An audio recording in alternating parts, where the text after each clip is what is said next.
Okay, here we go. Possibly the last presentation. Cool. Please, So, go ahead. Yeah, hi.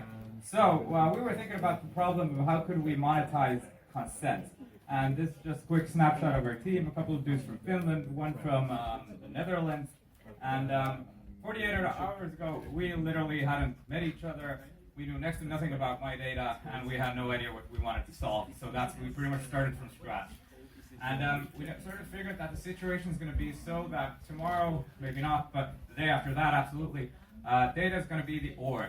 And before it can be actually refined into something useful, we actually need to get it from the people. And currently, people don't really have a say in if their data is being used or not. It's being transferred in exchange for use of services such as Facebook or whatever. But in the future, we sort of need to figure out some type of incentives for people to share this data with us. And well, who's interested in just raw data? Well, pretty much the companies that actually then refine that data into information for other companies to use, such as in marketing or product development or whatever.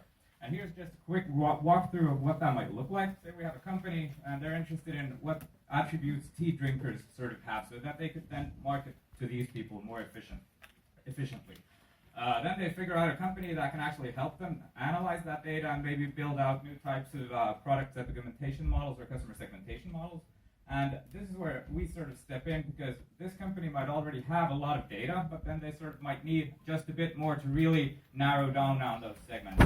And well, we're here, we can actually tell these guys that, okay, we can get 10,000 people's worth of shopping data, you just pay 100 euros for it.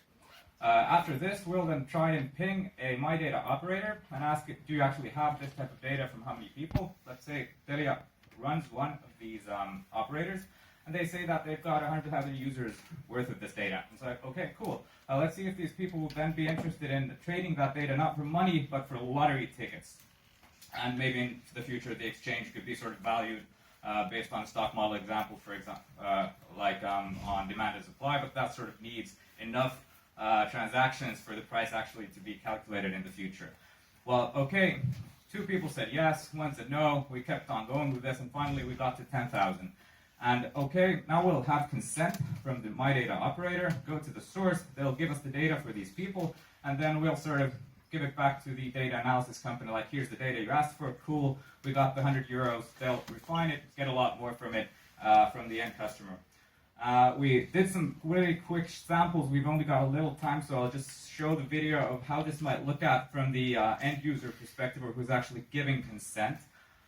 So basically, they could just download a mobile app, for example, which could be provided by the MyData operator, log in real quickly, quicker, 5 seconds, choose what sources of data they're interested in, and then pretty much tell them, I'm done.